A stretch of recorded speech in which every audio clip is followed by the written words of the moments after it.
Well, ladies and gentlemen, I've been holding on to this video for a little bit and it is about time.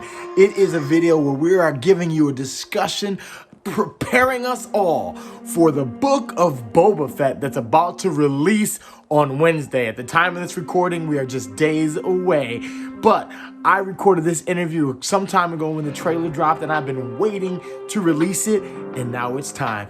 Enjoy this conversation of Galaxy Gab with Guardian coming up next.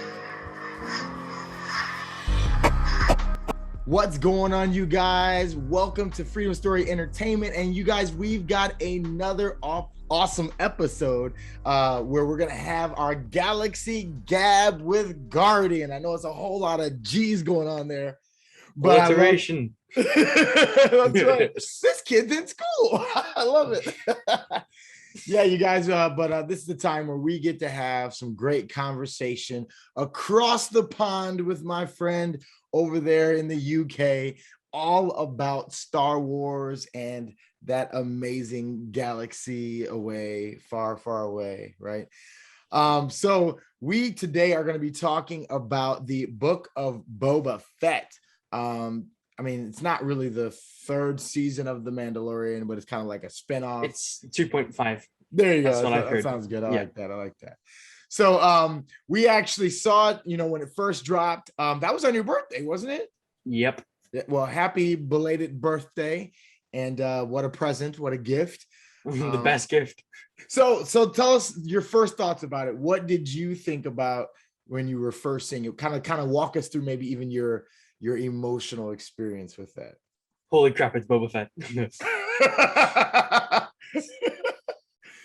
That's the only thing going through my mind, because Boba Fett to me is so cool. He's up there with one of my favorite characters, and to see him in action basically in his prime, I can't wait.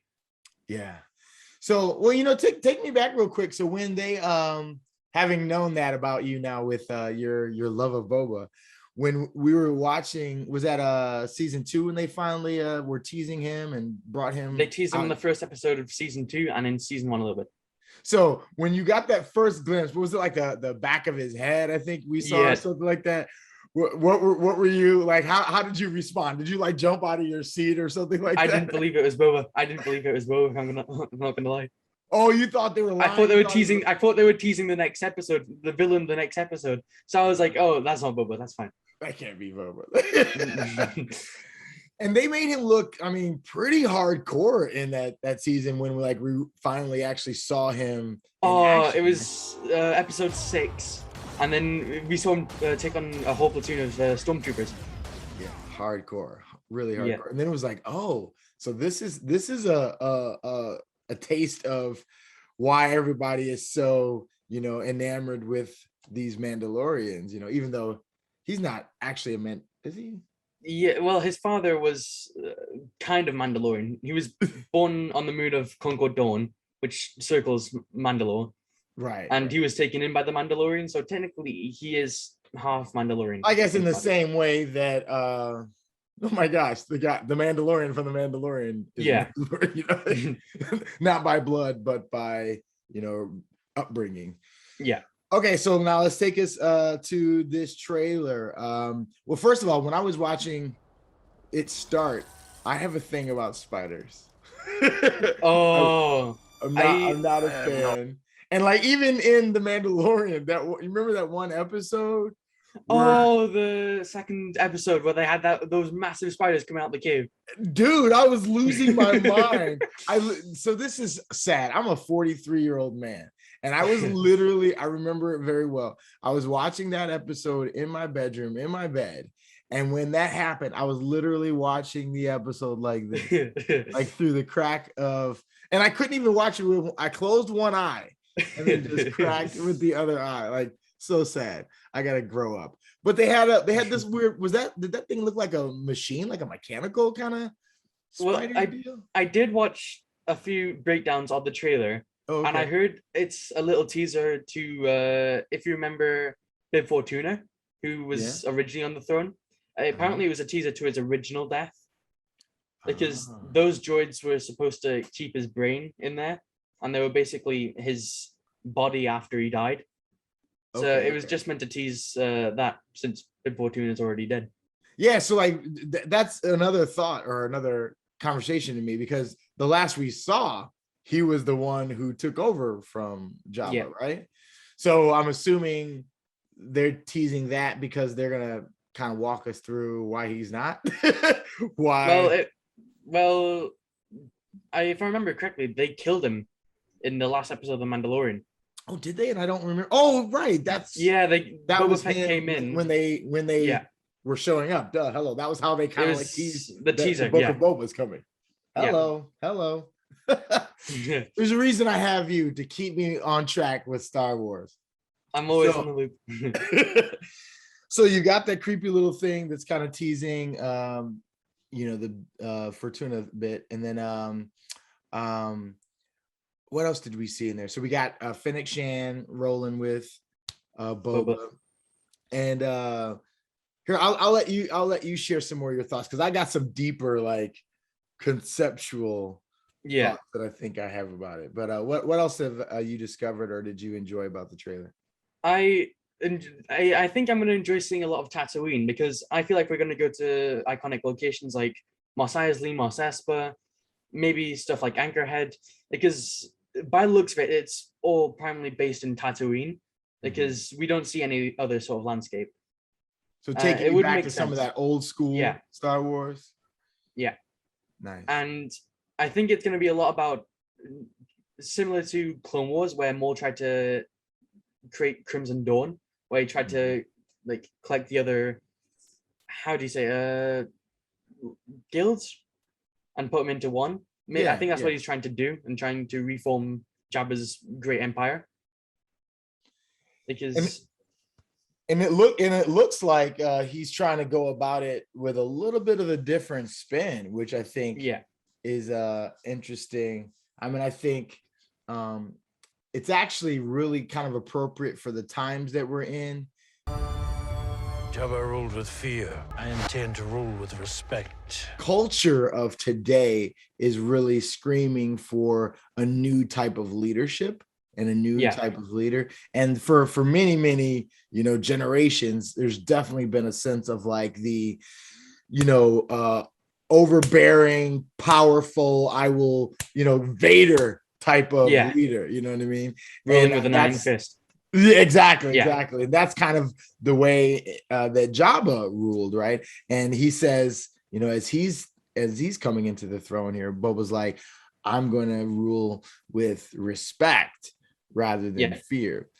And I thought that was actually a really interesting kind of way to position his reign, because I think that really would work, because with Jabba, like, I mean, he's just like this big overweight monster who has a bunch of minions to do his bidding, but like without all the other people that'll do what he said, like, what's he gonna do? Like, I think for this concept, it's great to use Boba Fett, because I remember Jango Fett taught morals, a sense of code, a sense of honor into Boba from a young age. So I feel like this kind of matches up with his character as well, because Jango wasn't like harsh like Dengar or IG-88. He was more doing it with a sense of morality, which is why when he worked with Vader, he was more less keen to work with him, but he was doing it because he hired him, obviously. Right. So I think this concept is perfect for Boba, because it really would go in line with his character. That really makes a lot of sense, man. And I love the fact that like he's now coming into this role with a history of like being this really efficient and I don't want to say fear producing, but like he's somebody who people would respect. There's like, wow, Boba Fett, like he's amazing at his job. Like if you want something done right, he's gonna do it. He can fight, he can take care of himself. So that does command a bit of respect, as opposed to just sitting up in an ivory tower saying do this, do that. He's like, yo, I'm somebody who's been there where you are, and I do the things that you've done. And then we're talking about operating from a sense of cooperation versus conflict. It's like, yo, like we can just work together. And like you said, maybe he is bringing those, bounty hunter guilds together to really, and I bet you if they actually do that, like you'll have an empire way more vast and effective than Jabba's ever was, because you'll get people that actually want to be a part of it because they see it as like a mutually beneficial thing versus like I have to, and any moment I can, I'm gonna get out or I'm gonna strike down the overseer there. The thing is, Jabba was born with this sort of power because the Hutt crime family has been in power for eons, ever since the Old Republic, before the prequels. They were still in power then. They were one of the major factions. So with the downfall of the Hutt Empire, it only makes sense for Boba to have to start anew and start to build it all up again, bit by bit. Because as you could see in parts, they all used to work for Jabba. And I think what he's trying to do is trying to rebuild the bonds that Jabba originally made. And he's going to try and expand upon that, which, as you said, will improve upon the Hutt Empire. Yeah, man. That looks like that'll be a pretty epic empire. And I wonder what role Fennec is going to play. Is she going to be like the Fortuna? Bib Fortuna, yeah. Okay. She's going to be the right-hand man or woman. Right-hand person. Yeah. Yeah, I mean, I think even in that regard, like you are seeing a bit more of the influence of the culture today too, where it's a bit more women empowerment and embracing a different kind of leadership and doing things in a new way. I remember in the teaser, I think it was Fennec who shot, because Bib Fortuna had obviously a girl working for him in that sort of sense, and I remember instead of killing her, they released her and then killed Fortuna, which was kind of smart if you think about it. Yeah. Like you're like instead of making another enemy, you've now just gained another potential ally. At some point. And I think that's kind of I feel like the big message that I'm getting out of just the trailer. Like, why make enemies when you can make friends? Like we can all be working together versus us all be competing for a slice of the pie when we can all just share the pie. Like it's enough pie. The world is abundant, my friend. I feel like it's gone in stages from the Hutt Empire to where Maul formed it, where he did a mix of what Boba's doing and a mix of what Jabba's doing, because he forced them in, but he still ruled with respect. And then Boba's like on the newest, because all the other ones have failed, but I don't think Boba will like full on fail here, because as he's the most progressive one out of the three, and as you said, ruling with respect does tend to create more allies. Yeah. So looking forward, and I'm not asking you to be like Nostradamus or get out a crystal ball or anything, but do you have any guesses, or have you seen online any people that have any guesses about different characters from the Star Wars galaxy that we might anticipate? Have there been people showing up on set that apparently Din Djarin might be in this, because if in the trailer you can actually hear a voice which is similar to his, and a lot of people are speculating it's the Mandalorian, which would make sense. Yeah, maybe it might be the final episode where the Mandalorian comes in, tries to get Boba to help him with whatever he's doing in season 3. Right, which it would be a brilliant way to bring it back to season 3 and keep everything tied together. We see that as a beautiful trend to provide synergy across the galaxy.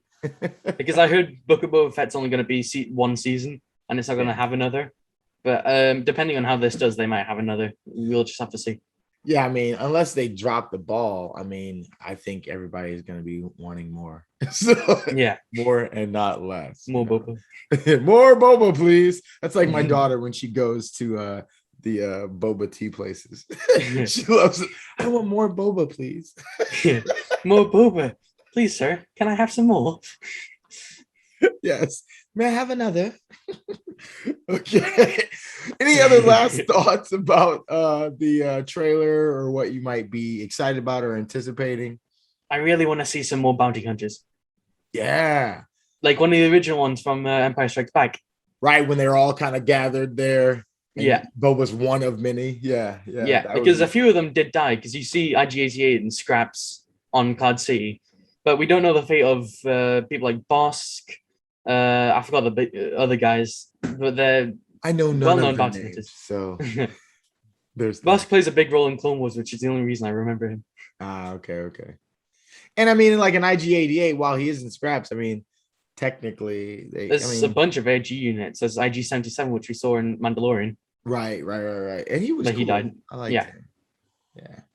And I liked the kind of redemption story they wrote with him, where he went from being like the destroyer to a rescuer and a protector. So nice. Yeah. Well, hey, my friend, I don't know if you have any other thoughts, but if not, this has been great, man. I can't wait to talk more Star Wars once it comes out. What is that? December 29th, I think. I think that's right on the date. Yeah. So the end of the year, they're trying to get us excited for the new year. I think that's gonna be a great way to ring in 2022. Yeah. Because there's a lot of stuff coming out next year. You got Kenobi, you got Mandalorian season 3, obviously, and I'm sure there's more projects that I've completely forgotten about, like Ahsoka. Do we have a release date yet for Kenobi? All I've heard is it's 2023. I think it might be during the summer, but I can't confirm anything. Not 2023, 2022. Messed up. Okay, I was about to say, you almost broke my heart for a second, because I've been looking forward to next year. I'm actually really looking forward to that show. Same. I've seen the set photos, and what they're trying to do is on set they're trying to cover up the robes. Is what they've tried to make him wear, like a full-on coat to try and cover up the robes so people can't tell. But they've done a really bad job at it, because you can see the boots. So the leaked photos don't let people know what it is. Oh no, they've put a coat over him, but you can obviously tell it's the Jedi robes. Yeah, they're not doing a good job of hiding it, as they did at the end of Mandalorian season 2 with hiding the fact that it was Luke that was going to be there. Did you see the behind the scenes on that? I haven't seen that little part yet. Oh, you should check it out. They do. I think it's in the what's that called? Where they have the behind the scenes on. It's like on the Mandalorian. It's like the gallery. Yeah, and I feel like they've really dropped the ball of trying to keep secrets. Because if you look on Twitter today, a good job on that one though. Yeah, they had created an entire other character. I can't remember what his name was. Like Plo Koon. They didn't create him because not create him, but like he's a lesser. Yeah. And so they were using this other character. I was like, oh, this is who we're waiting for. This, and then all of a sudden, it's like, oh, actually, it's Luke. Luke Skywalker. Yeah. So that was really cool to see. Anyways, I feel like we could just chat forever. Yeah. But man, great having you on here to talk Book of Boba, and I'm excited about the next time we get to talk when there is more content. Actually, I think as we're watching this, I'd love to chat with you more to discuss it. Sound good? Sounds good. Excellent. Well, thanks again for coming on, Guardian, and we'll see y'all later. And if you guys enjoyed this video, stick around. There's more videos like it. Make sure you've liked it if you enjoyed it, first of all, and then subscribe so you can catch more videos as they are released. And we'll see you back here next time on Freedom Story Entertainment. Peace.